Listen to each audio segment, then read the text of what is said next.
Happy Tuesday, everyone. It is officially Tuesdays at 2. Thank you all for joining us. I'm sure we're going to have some more people coming in as we keep rolling along. First of all, welcome. Secondly, I'd like to thank Eric from the city and all of the city staff who are making this possible. And I'd also like to welcome Sarah, who's joining now, and then also our friends from WABA, and also our friends from the chamber. It's nice to have this collaboration, and we're excited to help support this sharing of information. So with that, I will go ahead and we have for those who are new, it's a pretty simple format. We have an update from the city, and then there's time for questions and answers and sharing of information. So with that, shall we get rolling? Sarah, did you want to go first, or? Sure, I can start. Good afternoon, everyone. Thanks again for facilitating this. We're happy to be here. I wanted to first propose an idea, which for your consideration, which is that the city council would like the opportunity to talk with business owners and business leaders and hear your thoughts about what's going on. And so an idea for your consideration is that we would notice this as a meeting that all council members can attend. Of course, council members can't come together into a meeting and talk together unless it's a noticed meeting. So our idea is that we would notice the meeting for council members to attend, and some could attend if they chose to, and then and listen to what your thoughts are in terms of how the situation is currently impacting businesses. But it would give them the ability to kind of have a weekly check-in with the business community. So that's something that we would love to get your thoughts and consideration on. Just as a starter. I also wanted to let you know, we talked about last week the idea that the city manager would be sending out a weekly update, and that's definitely the plan. There are a couple regular meetings that he has where he's receiving updates, and so he and I spoke, and he talked about Thursday afternoon as being a good time to send that weekly update. So you should expect a first update this Thursday afternoon from the city manager. So that's coming. And then I don't know how many of you watched the governor's press conference today, but I did, and I'm happy to. Well, I was going to give you a quick what my big takeaway was from it, and then I'm happy to answer questions because it was very focused on business. But the biggest takeaways that I heard today was that essentially the stay-at-home order currently goes through the 3rd, and we've all been kind of wondering what's going to happen at that point. And he said that in 2 weeks, if we are staying the course and if our numbers are continuing to decline, if we are increasing our testing, there were a bunch of ifs, but in 2 weeks, they would start to consider loosening up the stay-at-home restrictions. It definitely was, he said it's not a light switch, it's a dimmer. And so he talked about, he didn't say what would be loosened and when and that kind of thing. But he said that there would be they would start to loosen that order. So I think that that's definitely a point of optimism and something to look forward to. He did say, though, that when things become loose, that they will look different, that people will be encouraged to wear face coverings in public because there's going to be more people out in public, and that there would be fewer tables at restaurants, things like that. He also talked about, specific to restaurants, somebody had a question. He talked about the possibility that when you go to a restaurant with fewer tables, in the restaurants, the wait staff are wearing masks. He talked about potentially even having your temperature taken when you arrive at a restaurant. So it definitely sounded like the world is going to look very different when things get back open. And he talked about businesses having to redesign their protocols with distancing supported. So this idea that the distancing, even though there's going to be more people out and about, that the distancing is going to have to be maintained. He talked about potentially having health checks when employees and the public enter the businesses. And he talked about businesses making sure that they have the supplies and equipment to keep customers and employees safe. So those were kind of like the highlights that I pulled from that press conference. And again, I'm happy to answer questions later. And then just a really quick update from the Emergency Operations Center. I sent a weekly update by email on Sunday. I'll continue to do that.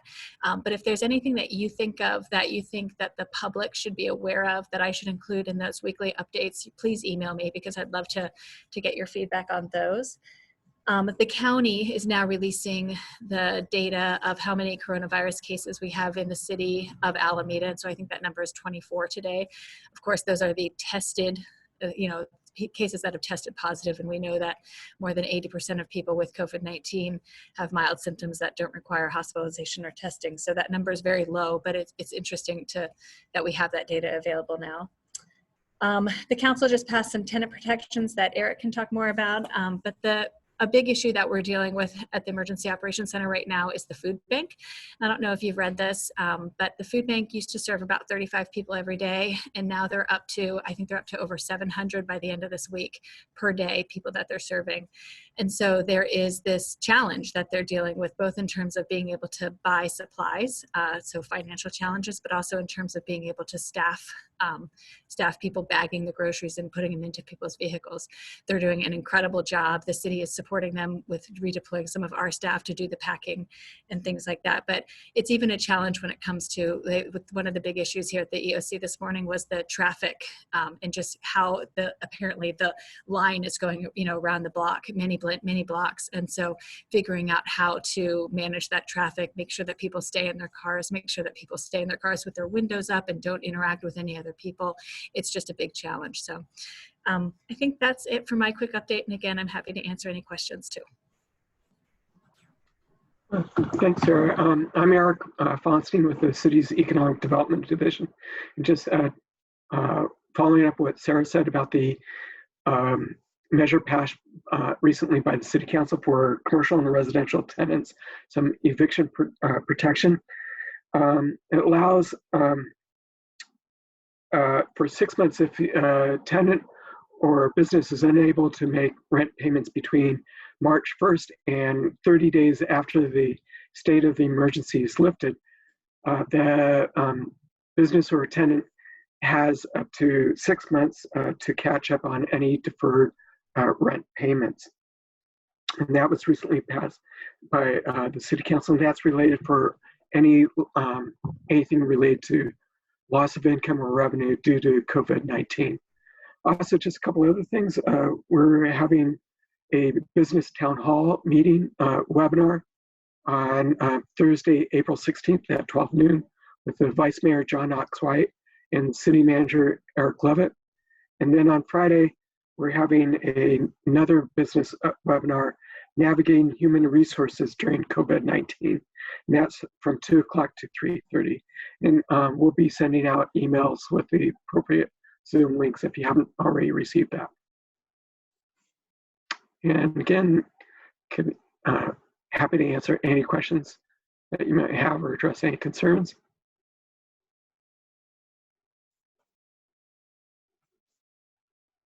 So we had a couple of questions.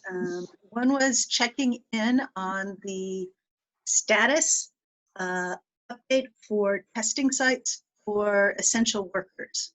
Wondered if there has been any update on that. I have not heard any updates on testing in Alameda.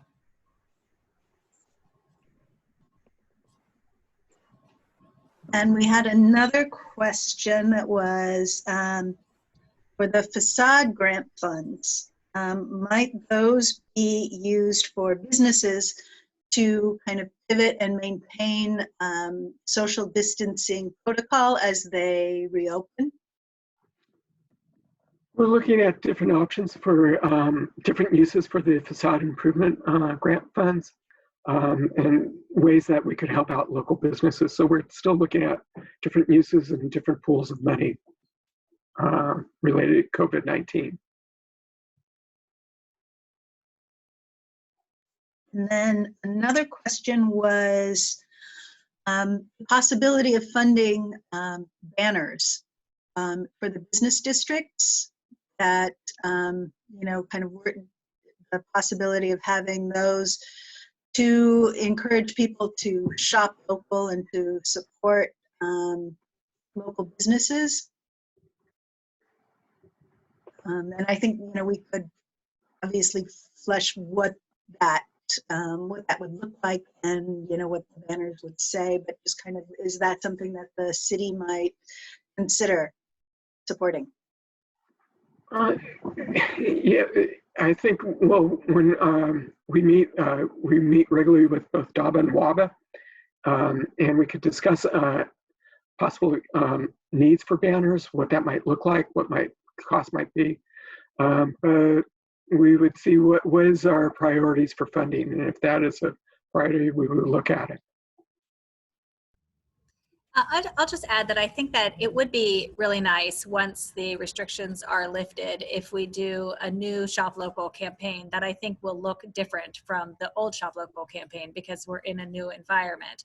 And I think that there is, I think that banners or whatever we can do to encourage people to, okay, now things are loosening up. The Amazon days are done, I think that people would be happy to support their local businesses. And if whatever I think we can do to figure out what's the best ways to encourage that, I think it's a great idea. It's like just a new take, a new spin on the Shop Local campaign, because it's shopping local post COVID-19. It's a whole different ballgame. Let's see here. Just looking through some of the comments and questions. Here's one, Eric. There's help for tenants. How does this city help small business landlords that are still expected to make their mortgage payments to the bank when the banks are only allowing a 3-month deferral? So I mentioned we are seeing how could we use like some of the funds that we had set aside for facade improvements and other pools of resources. How can we set up some type of programs that provide relief? Those details are still being worked out, but yes, those are definitely the type of things that we would like to help out with, providing some sort of mechanism, bridging the gaps until other funding resources or loans come in. How could the city help out? So we're still fine tuning. I wish I could say more, but I don't want to overstate what we can do right now. So.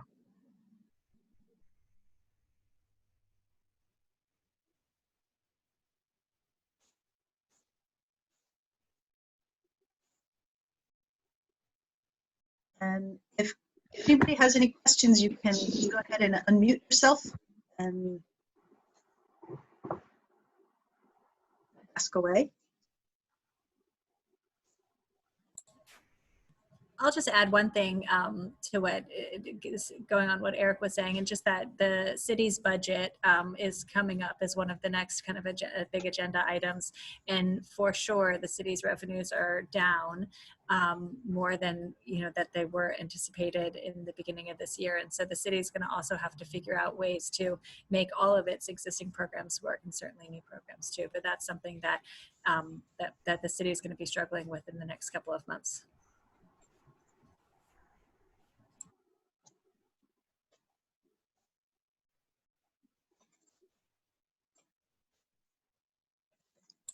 Okay, I'll ask another question since it's so quiet. Is everybody agreeable with the idea of inviting the council members to this weekly meeting so that they can listen, and then if they have direct responses to your questions, that they can answer your questions? I'm seeing a thumbs up and some nodding. Okay. Well, I don't know how they comment on it though. Without making it a completely open public meeting. So we would make it a public meeting. So we would notice the meeting like we notice a council meeting. Other people would be able to join. So Kathy, we'd have to make sure, I mean, we could potentially switch the Zoom account to the city Zoom account if you wanted to, if that made it easier for you logistically. But yeah, we would, Ron, we would have to notice the meeting and open it to the public. Right, and our account only gets us up to 100, so. Okay, so we could switch to mine. Right. So on the comments, Amy's asking about the association helping sell foods. Maybe Amy could speak more about that. I'm not familiar with what that issue is.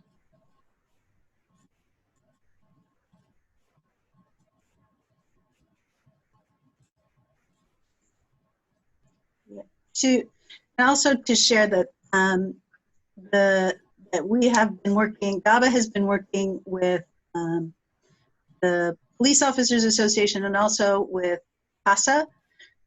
They are in the process of providing a platform for raising funds from the community in order to purchase lunches for frontline and first responders. And so we have provided them that listing of restaurants. We've sent out a number of surveys and requests for information. And so we've had a really good response from the restaurant community. But finding a platform for that to happen is something that's that they're working on. Kathy, just to has suggestions of how that can work, I appreciate the So I did see Debbie Ryan is a friend of mine, and she's one of the heads of CASA, and she posted today about this launching, this kind of funding for meals to be purchased at restaurants to then go to hospital workers. And so I think that that's definitely, maybe it's a soft start, but I think that's definitely getting kicked off.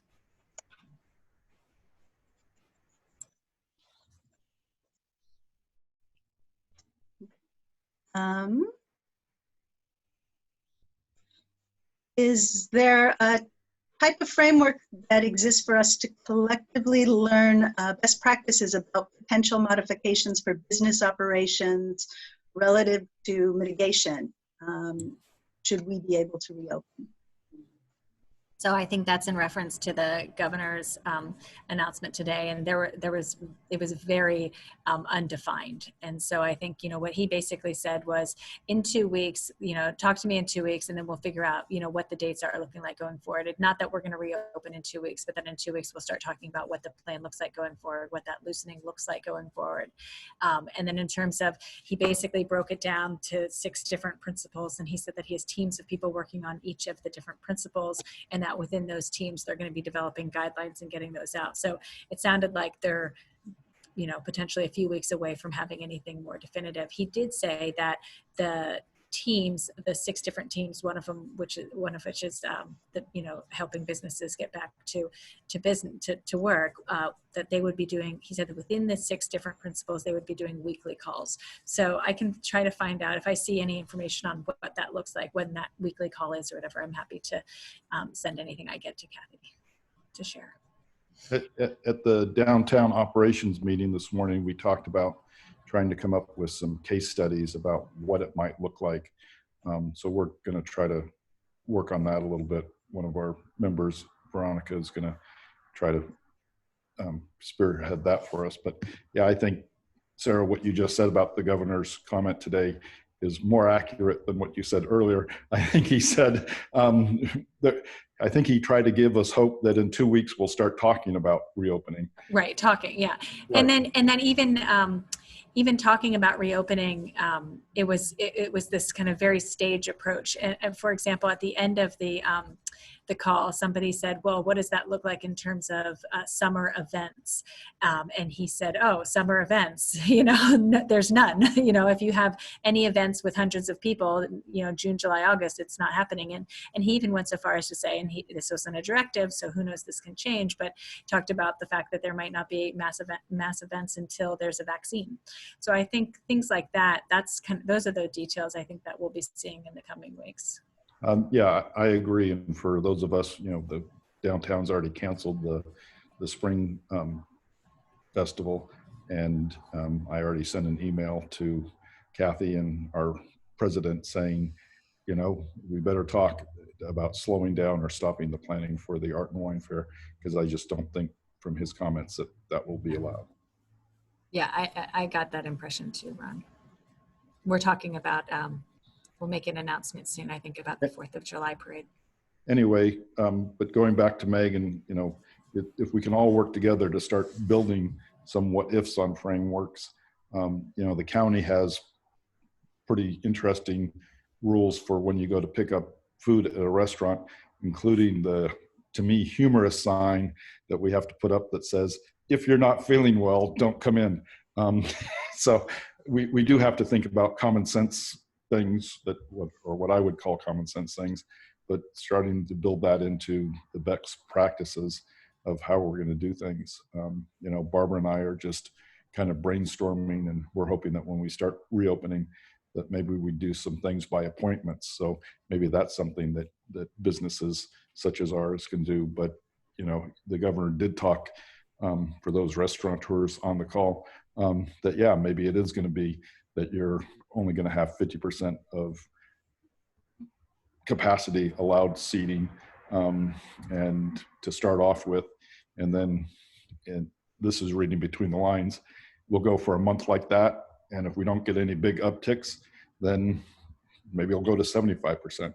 But it sure sounds like he's doing both a stage approach and testing. That's my big fear, quite frankly, until testing happens, and that's why I keep asking about, you know, Oakland's able to do non-county testing for, you know, frontline workers.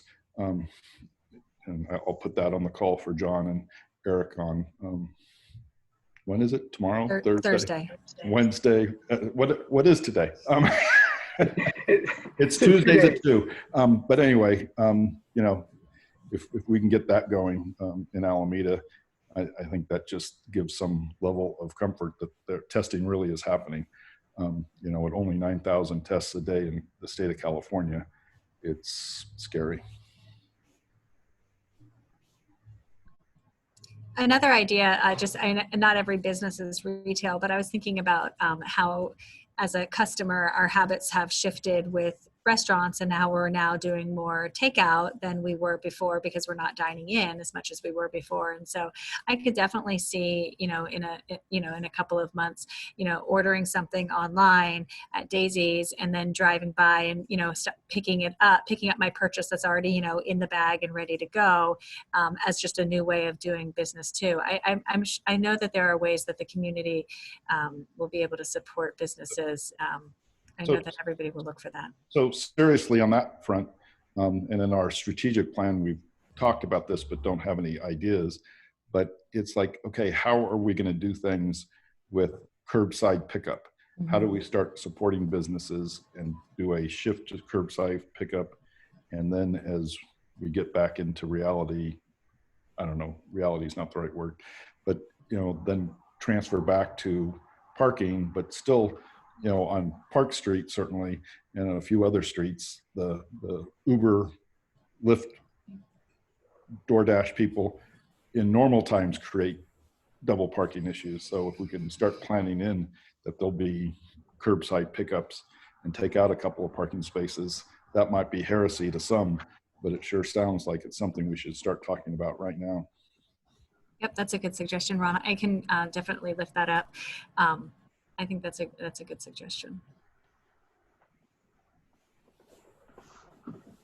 I think the other thing to think about just is, people are used to those Amazon lockers in different places. I mean, it's like curbside pickup really is just like a different version of the Amazon locker. So we're not really reinventing the wheel. It's just people need to learn how to do the same things in a different way.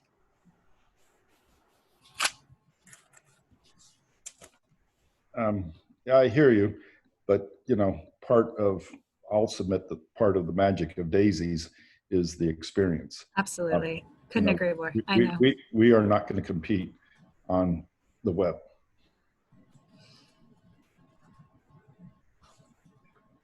I might be in trouble with the boss. Well, yeah, and you know, and I think though, just listening to the governor, you have some, you know, people that are allowed in the store, and then the rest of the people are doing the curbside, and maybe it ends up equaling out. Let me know if anybody wants to play Pac-Man curbside. I've got a problem here. I want to know what cat's in Eric's room.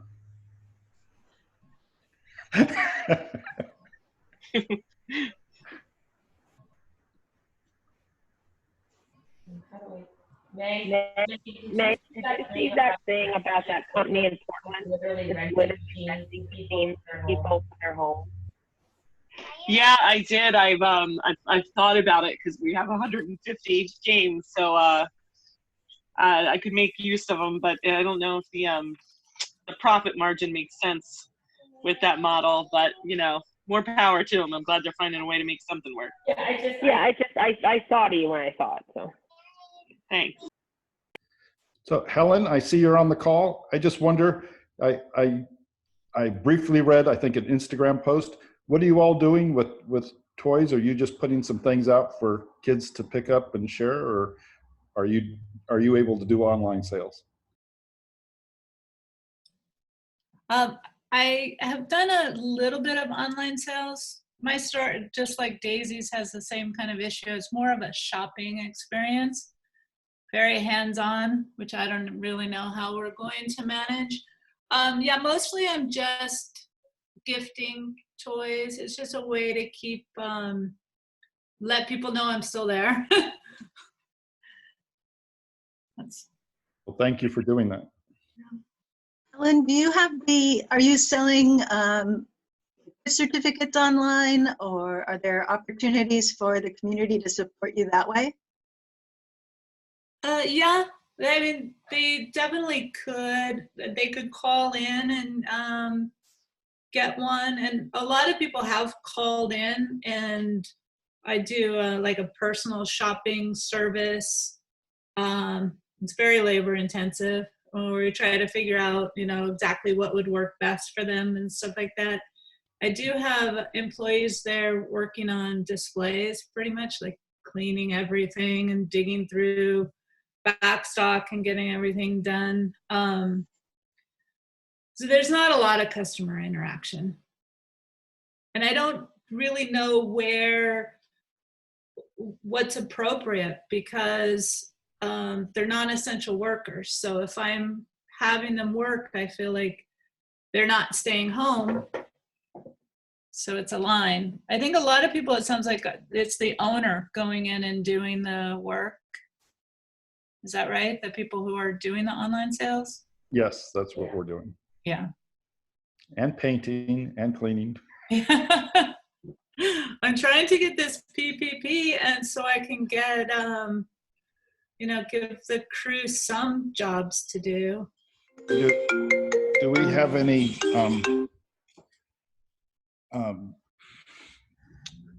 financial people online that might tell us when we'll get something out of PPP?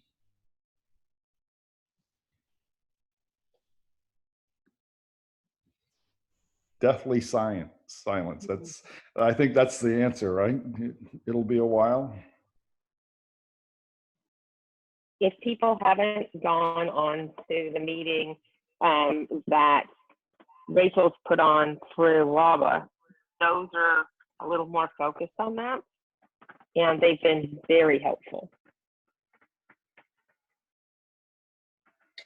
I called SBDC about a week and a half, 2 weeks ago, and I just got a call from them yesterday saying that they would try to pair me with an advisor. I think the question that I have is, our business is a single member LLC. So the owner, I can't get it to qualify for unemployment, yet everywhere it says that sole proprietors are eligible. Does anybody have any idea how to get around that? I also had that issue though. I was declined because we're sole proprietorship LLC as well.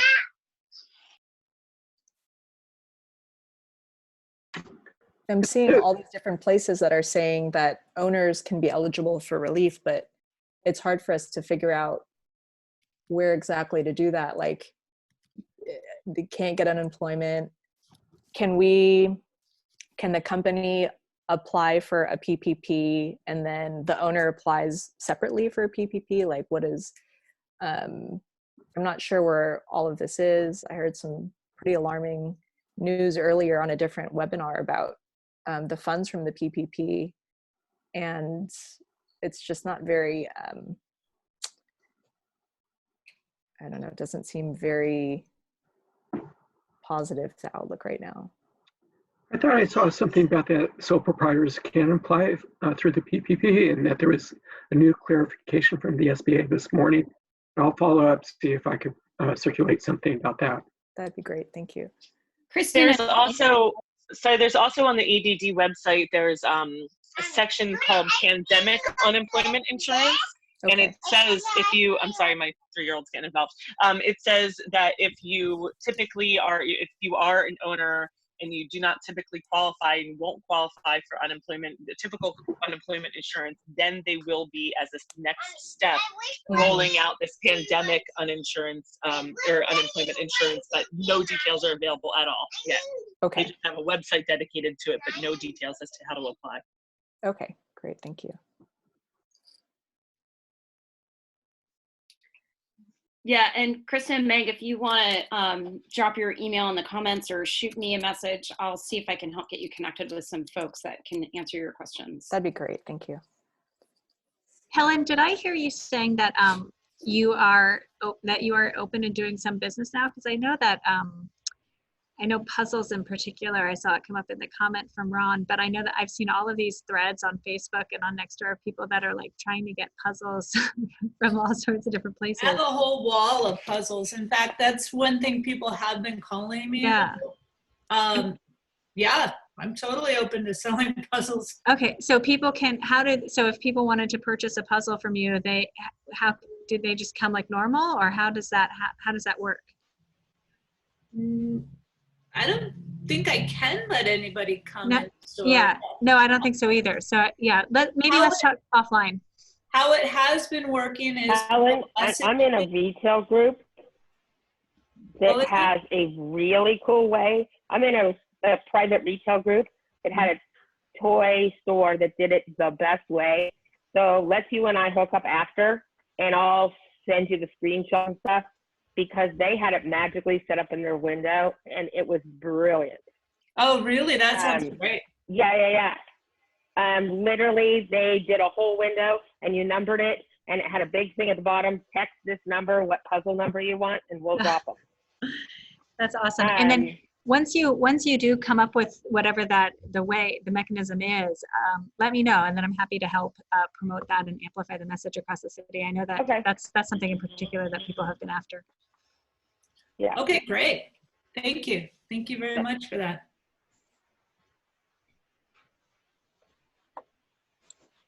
I had texted a question about the facade grants, which you mentioned. I'm wondering if there is still, are they still granting facade grants? I think we just finished a cycle, but we're looking at using the funds that are in the facade grant program for other uses to help local businesses. And so we're still looking out what those requirements, what the shape of that program might be. So. Okay, because I was in the process of trying to repair the front of Toy Safari when all this happened. Okay. And sort of like. I'll follow up with Amanda about that. Okay. Thank you.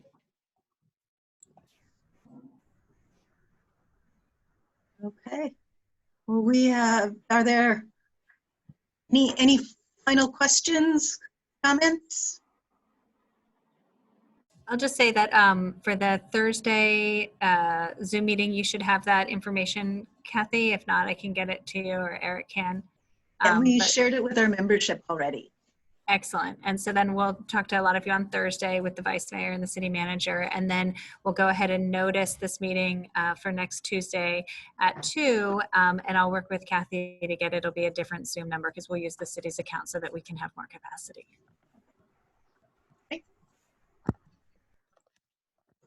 Thank you all.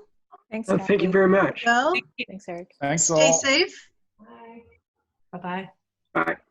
Thank you. Bye.